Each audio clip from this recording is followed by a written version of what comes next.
Good morning friends. আজকে সকাল সকাল বেরিয়ে পড়লাম কোথায় বলো তো? তোমরা দেখতে থাকো ভিডিওটা শেষ পর্যন্ত। আজকে একটা বোন আমাদের বাড়িতে এসেছিল, ওর সাইকেলটা আমার খুব ভালো লেগেছে। তারপর আমি ভাবলাম যেহেতু আমি বার হব একটু, এই জন্য ওর সাইকেলটা নিয়েই বেরিয়ে পড়লাম। আর সাইকেলটা চালাতে কিন্তু বেশ। তারপর দেখো আমি এসেছিলাম মাছ কিনতে। আমাদের পাড়ারই মোড়ে বাজার বসে, এখানেই মাছ নিতে চলে এসেছি। আর এখানে যে বাজারটা বসে না, বাজারটা কিন্তু অনেক বড়। এখানে সব ধরনের সবজি, মাছ, মাংস সব পাওয়া যায়। বাজারটা তোমাদেরকে দেখানো হলো না, কারণ যেহেতু সকালবেলার সময়, আমার আবার অফিসেও যেতে হবে, রান্নাও করতে হবে, ওই জন্য আমি তোমাদেরকে বাজারটা দেখাতে পারলাম না। কোনো দিনও সময় নিয়ে আসবো, এসে তোমাদেরকে বাজারটা ঘুরে দেখাবো।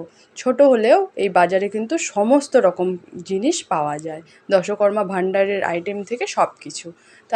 তারপরে সাইকেলটা একটু দাঁড় করিয়ে মুদির দোকানে ঢুকলাম। এখান থেকে শ্যাম্পু আর কন্ডিশনার নেব। সকাল সকাল এই বাজারের মোড়ে এলে কিন্তু মনটা খুব ভালো হয়ে যায়, কারণ এখানে এত টাটকা টাটকা সবজি পাওয়া যায় না, একটু সময় নিয়ে না এলে সেগুলো কেনা কিন্তু কোনোভাবেই সম্ভব না। আর এই জন্য আমি মাছ আর শ্যাম্পু কিনেই বাড়ি চলে যাচ্ছি।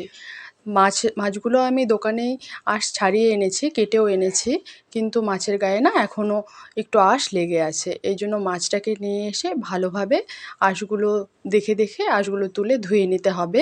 আর মাছ রান্না করার ভিডিওটা না তোমাদের সঙ্গে শেয়ার করতে পারছি না, কারণ পাখি আবার স্কুলেও যাবে। এখন মোটামুটি 8:30 বাজছে, ওরও স্নান করে রেডি হওয়ারও ব্যাপার আছে।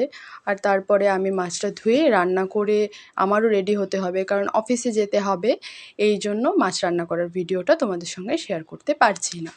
আর তোমাদের আমার এই ভিডিওটা কেমন লাগলো তোমরা কিন্তু আমাকে কমেন্টে অবশ্যই জানাতে পারো। আর আমার চ্যানেলটা তোমরা অবশ্যই সাবস্ক্রাইব করে দিও। আর আমার ভিডিওটা কেমন লাগলো তোমরা কিন্তু জানাতে পারো। আর এভাবেই আমার পাশে থেকো তোমরা, কারণ তোমাদেরকে ছাড়া কিন্তু আমার এই ইউটিউব জার্নি কোনোভাবেই সম্ভব না। আশা করি তোমরা সবাই খুব ভালো থাকবে, সুস্থ থাকবে। বাই।